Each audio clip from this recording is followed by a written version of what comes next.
Hey, good morning, Rainier View.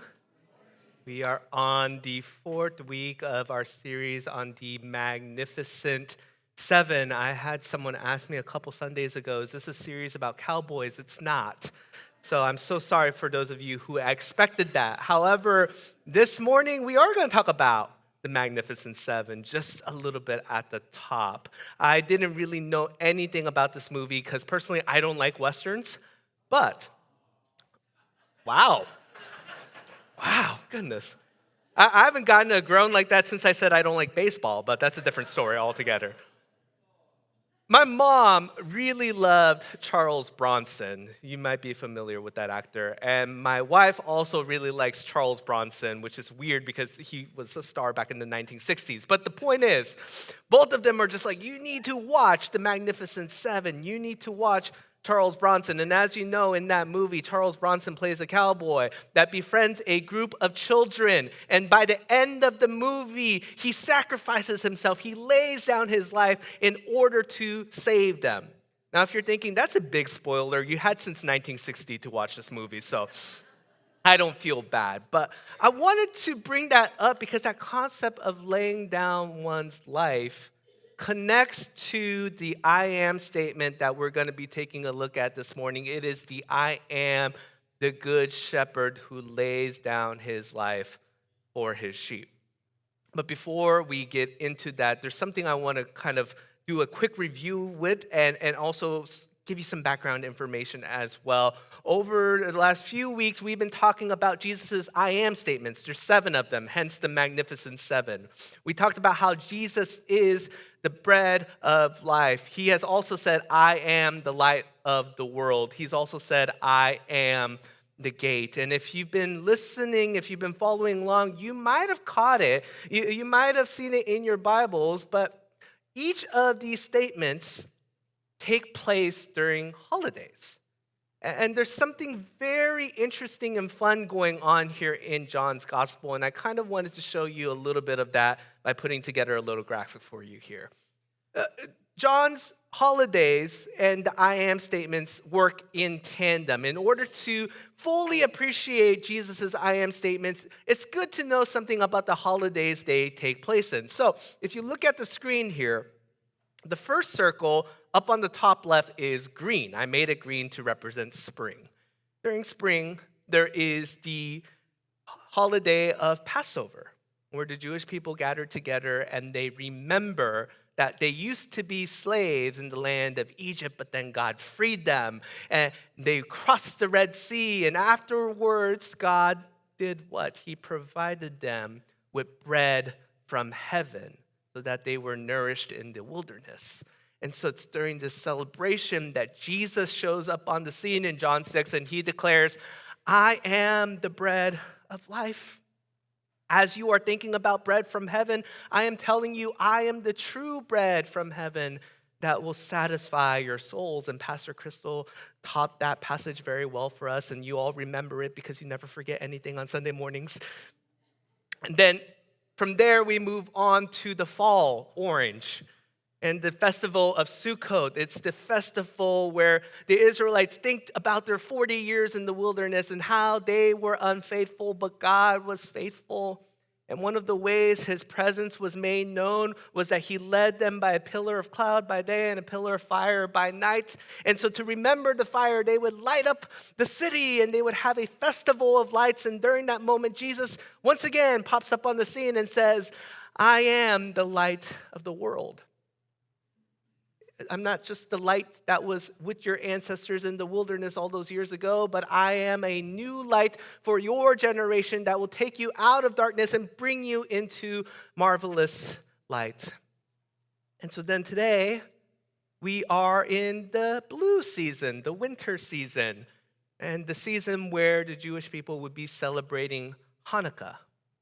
And it's during that festival that Jesus once again enters the scene to share that he is the gate, which you heard about last week, and that he is the good shepherd. And so to understand a little bit about what Jesus is saying here, it's helpful to know a little bit about Hanukkah as well. I'm just curious, by a raise of hands, how many of you are familiar with Hanukkah? Oh, quite a bit of you, right? It's on the calendar. And so we see it there. And you also know, at least my Jewish friend has told me, that they do indeed celebrate over 8 days. And each day you get a bigger present. So you get 8 total presents. And I'm thinking to myself, how did I miss this as a child? But anyways, we only get 1 present on Christmas, but you get 8 on Hanukkah. But there's more to Hanukkah than just that. The history of Hanukkah is actually quite fascinating and epic, and it could take quite a while to go over it, but I'll shorten it up just a bit. To understand the history of Hanukkah, you have to go back years and years to this ruler you're all probably familiar with by the name of Alexander the Great. We've all heard of him. Alexander the Great, he established the great Macedonian Empire, which spanned 3 different continents by the time he was 30 years old. I'm 33. I feel like a failure by comparison. Alexander did it, though. 3 years, living less than 3 years than me, and he unfortunately died. He never lost a battle, but he did die from a fever. And once that happened, his empire was split up between his 4 generals. And so they all created their own little empires. And one of them fell to a family by the name of the Seleucid dynasty. And the Seleucid dynasty covered a region that today we know as modern-day Israel and Palestine. And in that Seleucid dynasty, that Seleucid empire, eventually there came to be a ruler by the name of King Antiochus Epiphanes IV. Now, I know you don't want to write that down, so let's call him Ant 4 from here on out. Antiochus Epiphanes IV is one of the most infamous rulers in Jewish history. And part of the reason is because Ant 4 was dead set on making Jerusalem a Greek nation. He wanted to Hellenize. He wanted to Greekify Jerusalem and its people. And so the things that he would do is he would pass policies outlawing Jewish customs like the Sabbath and circumcision and kosher. And he would burn scriptures at the temple. And he even had his soldiers raise up a statue of Zeus in the holiest place of the temple. And so you can imagine that for the Jews, this was an outrageous thing for anyone to be doing. But what made it worse was that it wasn't just Ant 4 that was doing this. He had the support of the high priest of Jerusalem at the time, or the senior pastor of Jerusalem at the time, whose name was Menelaus. And Menelaus was all for what Antiochus Epiphanes wanted to do. And so they partnered together and they basically ruined everything and desecrated everything about the temple. And so finally, there was one person who had had enough. And his name was Judas Maccabeus. And Judas Maccabeus was so incensed and so furious about the ways that Yahweh's house was being destroyed that he assembled a group of people and they went on a mountain retreat, where on the mountain he gave this powerful speech and they all started training together to form an army. And then, just like March Madness, they came down and the underdogs defeated the number 1 seed. They took down Ant 4. They destroyed the army. They cleared out Jerusalem. They went to the temple, took down the statue, reinstituted everything, and they rededicated the temple back to God. The word for rededication in Jewish is Hanukkah. They Hanukkah'd the temple. And so ever since, the Jewish people would celebrate year after year after year in the winter seasons the fact that Judas Maccabeus and his crew came in and they cleared out everything and rededicated the temple. And so where we find Jesus is during the 194th Hanukkah, where people would have had 2 things on their mind because these are the 2 major themes that everyone's thinking about during this holiday. Number 1, they would have been thinking about the failure of political and religious leadership. They would have been thinking about Ant 4, and they would have been thinking about Menelaus. And number 2, they would have had the expectation that God will raise up a leader to save his people in troubled times. Just like God raised up Judas M back then, God will continue to do this time and time again for his people when leadership fails. And when the people gathered for Hanukkah one of the texts that they would read from year after year is from the prophet Ezekiel. And they would gather around a specific portion in this text where God criticizes the political and religious leadership of Jerusalem. And he declares that because the leaders have been doing such a bad job of shepherding his people, he himself will become a shepherd for his people. Let's go ahead and read what I'm talking about here. He says, "Woe to you, shepherds of Israel, who only take care of yourselves. Should not shepherds take care of the flock? You eat the curds, clothe yourselves with the wool, and slaughter the choice animals, but you do not take care of the flock. You have not strengthened the weak or healed the sick or bound up the injured. You have not brought back the strays or searched for the lost. You have ruled them harshly and brutally. Therefore, you shepherds, hear the word of the Lord." This is what the sovereign Lord says. "I am against the shepherds and will hold them accountable for my flock. I will remove them from tending the flock so that the shepherds can no longer feed themselves. I will rescue my flock from their mouths, and it will no longer be food for them. For this is what the sovereign Lord says. I myself will search for my sheep and look after them. As a shepherd looks after his scattered flock when he is with them, so will I look after my sheep.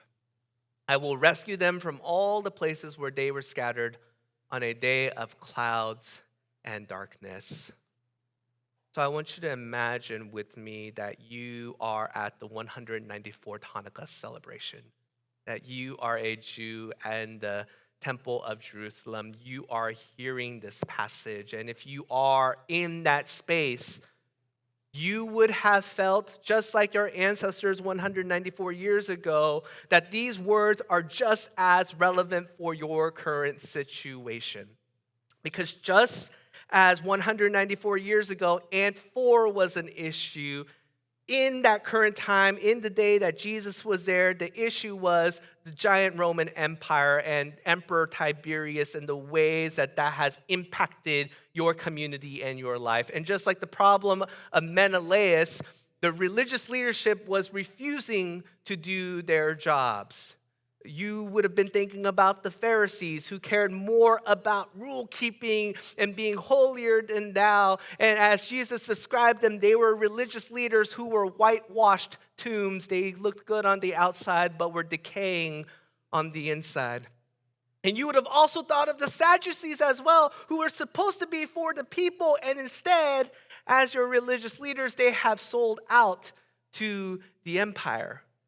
So as you're thinking about Tiberius, and as you're thinking about the Pharisees, and as you're thinking about the Sadducees, and you're hearing the words of Ezekiel, you would be asking the question yourself, where is our good shepherd?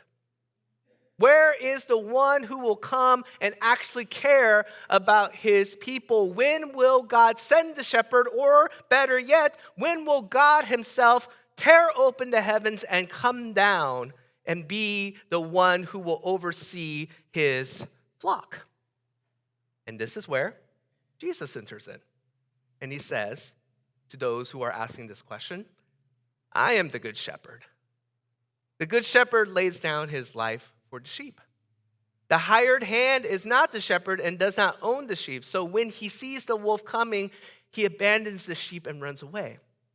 Then the wolf attacks the flock and scatters it. The man runs away because he is a hired hand and cares nothing for the sheep. I am the good shepherd. I know my sheep, and my sheep know me, just as the Father knows me, and I know the Father, and I lay down my life for the sheep. The questions that everyone is asking in that moment, Jesus answered with simply, I am the one you've been expecting. I am the one you've been anticipating.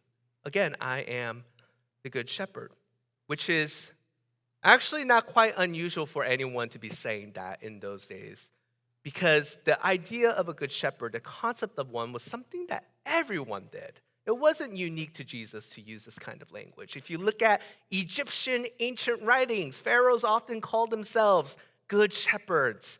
If you look at Babylonian writings, the Babylonian kings called themselves good shepherds. If you look at the Romans, even they believed that shepherds founded their country and shepherds are mighty kings and emperors. It's almost like the PR department of every empire realized, hey, it's a good thing for the king to call himself a shepherd, to call himself a public servant, to say, I'm going to lay down my life for the people that I love. But if you know anything about world history, you do realize it's mostly a PR stunt. Because most kings, most pharaohs, most emperors, they're not really shepherdy. They're not quite good at that. They don't really often lay down their lives. In fact, they tend to take more than they give and serve. What makes Jesus stand out, what makes Jesus unusual is that he not only makes this statement, but up until this point in John, which is the 10th chapter, Jesus has done nothing but serve the people around him. Let me just give you a quick recap. Jesus restores sight to a man who was born blind in the 9th chapter. Jesus protects a woman from execution and forgives her sin. Jesus feeds 5,000 people. Jesus heals a man with a disability. Jesus frees a woman from her trauma and shame. Jesus teaches a lost but curious religious leader. Jesus transforms lack into abundance at a wedding. What Jesus is doing in the Gospel of John when he says he is the good shepherd is he's not giving some aspirational quote that he wants to live up to. He's not doing a PR stunt of saying, oh, I'm a good shepherd, but really I am not. But instead, what you see throughout John's Gospel is that Jesus has already proven himself to be the good shepherd. If we take that recap and put it together, what we see is that he is a shepherd who protects, nourishes, heals, frees, teaches, and transforms. Yet even all of that pales in comparison to what he does in the first chapter of John, right? When he leaves behind the throne of heaven to become God with us. And he makes his dwelling with us, and he gives up his life so that we might be with God. Jesus is a really, really, really good shepherd. Jesus is the shepherd that not only the people of Israel have been longing for, but that each and every single one of us desperately long for and need. Because the reality about human nature is that in one way, shape, or form, we are all being led by something or someone. We are all being shaped and discipled by something or someone. And if you're here this morning thinking to yourself, I disagree with you, Joe. I lead my own life. I choose my own way. Then congratulations, you are being led by the philosophy of self-determination, which the Enlightenment created. This is my point of saying that no matter what you say is leading you, even you, something is leading you. Something is shepherding you. And we have this remarkable tendency when it comes to picking shepherds to pick the ones that disappoint, to pick the ones that lack, to pick the ones that don't quite live up to our expectations. And so we end up disappointed. And this morning, in fact, some of you may be coming in disappointed as well. And here's the good news that comes from Jesus' statement. If you are here this morning and you find yourself exhausted with religious leaders that are not me, if you find yourself burnt out with political leaders, if you find yourself tired of secular philosophies and life hacks that you see on TikToks and the ways that you've been trying to be God over your own life, then the good news this morning is that when Jesus says he is the good shepherd, he is also saying that all the things that have been leading you up until this point, including yourself, are nothing but hired hands. They are not the best that life has to offer you. But instead, Jesus offers you his care, his guidance, his leadership. If you need a leader who cares for you, who knows you, who will not hesitate to leave everything behind and even to lay down his life for you, to gather you into his flock, then you can turn to Jesus this morning. Doesn't matter if you've never heard of Jesus before and you're curious and you want to try it for the first time, or if you're someone who's been following Jesus, but you've departed for a little bit because you thought you could find greener pastures. Wherever you find yourself this morning, one of the things I want to invite you to is to consider, what would it look like to place myself under the care of Jesus? To be led by him, to be satisfied by him, to be shaped by him. I could end the message here this morning, and then we can prevent any angry connection cards from coming in. But John does say a couple more things, and so I do have to address the couple more things that John talks about. And it's really uncomfortable in Western culture to be talking about this, but something that is made very clear in that passage is that the care Jesus offers isn't something you experience alone. Jesus is the good shepherd who will care for you, but he doesn't care for you just by yourself, but within the context of a community. I mean, in fact, Jesus talks about it, right? He talks about this idea of gathering one flock to himself. And now you might be thinking, well, why is that? Right? And why do we struggle with that? If you think about our current context, the myth that often gets thrown around there is that because I need a personal relationship with Jesus, and because I have a personal relationship with Jesus, I can do faith all by myself. I don't need church. I don't need community. This is my own private practice. And if you feel that way, I can't stop you from pursuing it. And it's kind of weird that you're here, but if that is true, or if you're online and you're thinking, all I need is this and I don't need anything else, what I can promise you is that that won't work out very well for you. And here's why. It's not something that I believe. It's something that Scripture, in fact, says over and over again, that we need each other. If you think about the first 2 chapters of Genesis, when God creates the world, every single thing that God creates, God says it's good. He creates the sky, says it's good. He creates the tree, he says it's good. But there's one thing God said isn't good. And this is even before sin enters the world. There is one thing that God says, that's not very good. And the thing that's not very good is the loneliness of Adam. God sees that and he says, that's not good. He says mosquitoes are good. He says celery is good. He says all the horrible things that are natural are good, but Adam's loneliness is not good, which tells us this theological truth. For a person to fully experience the care of God, they also need other people made in the image of God. That's insane to think about. Adam had direct relationship with God. God walked among Adam, and still God said, you need other people created in my image. Which means we could have direct access to God all we want to the degree that Adam had it. We never will in this life, but even if we did, God would say, you need other people made in my image. Now, I'm not trying to suggest you can't have a personal relationship with Jesus. In fact, you do, and you should. And Jesus makes time for each and every single one of us. There's a famous image that he gives us in one of his parables in the New Testament where he says, there's a shepherd who will leave behind 99 to go after one sheep who is lost.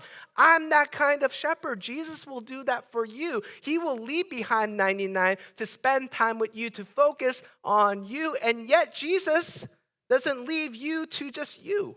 Jesus gathers people into a flock. He says, I have other sheep that are not of this sheep pen. I must bring them also. They too will listen to my voice, and there shall be one flock and one shepherd. To experience the leadership of Jesus, the care of Jesus, the compassion of Jesus, we also have to find ourselves within the one flock of Jesus. And oftentimes we resist that because we like our individualism. We like not having to belong to other people. We like doing things our own way on our own schedule by our own efforts. But I also don't think that's the only reason why we resist Jesus' idea of the one flock. In fact, the other reason, I believe, is because of his flock. That I think sometimes we are good with Jesus as the good shepherd, but we don't like his subpar flock. And if you've ever felt that way before, you're not alone in that. In fact, Jesus' own community, his own audience at the time, they also felt the same way. Because when Jesus says there are other sheep not of this pen, Jesus isn't just talking about Jewish people who was predominantly his audience. He was also talking about people outside of the Jewish community. He was talking about inviting Samaritans into this new family of God. He was talking about inviting Romans into this new family of God. He was talking about all the various Gentiles that the Jewish nationalist people did not want because they were so convinced that if God returns and comes to us as a shepherd, then God will create a kingdom just for us and for nobody else. And they had to learn, wait a minute, Jesus is serious about welcoming other people that we don't necessarily want to be around. And so many of them passed on the good shepherd because they wanted nothing to do with his subpar flock. And I know we don't have Romans and Samaritans and Gentiles in our midst because we're all Gentiles actually. But I do think we can easily make the same mistake. Especially if you think about our culture today, I don't need to say too much to tell you, and because you already know, we are all about gather with the people you know.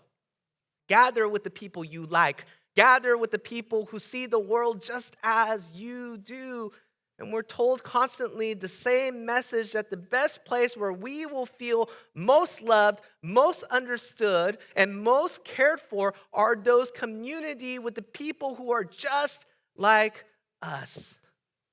Who look like us, who think like us, who talk like us, who vote like us, and so on and so forth.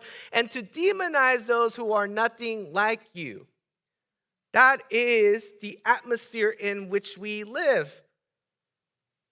But if finding your kind of people is how you approach church, if that's how you approach the family of God, if that's the reason why you say, I want nothing to do with it, you will soon find that you will want nothing to do with the good shepherd and his flock as well.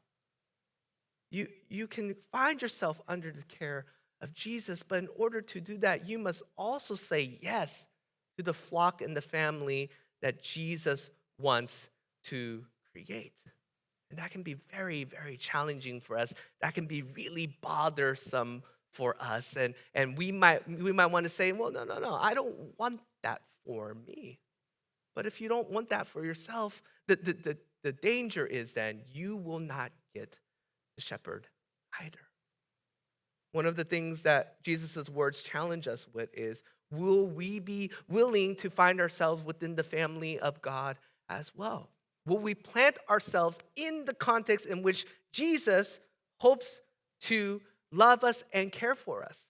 And by the way, it's important in Jesus' family that we come together with people who are nothing like us. And that I'm not like you and you're not like me. Because by you being not like me, I learned something about who God is and how to love. And by me not being like you learned something from me about who God is and how to love. We need one another in these kinds of communities in order to be shaped into people of love, in order to be shaped into people who look like Jesus.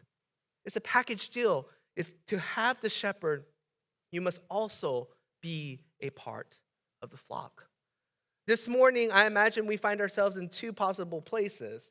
The first place I think of is that perhaps you are coming this morning, and as you're hearing about shepherds and leaders and being shaped and being discipled, maybe you are realizing that you haven't taken it all too seriously, that Jesus is the best shepherd for you and that you should be following him.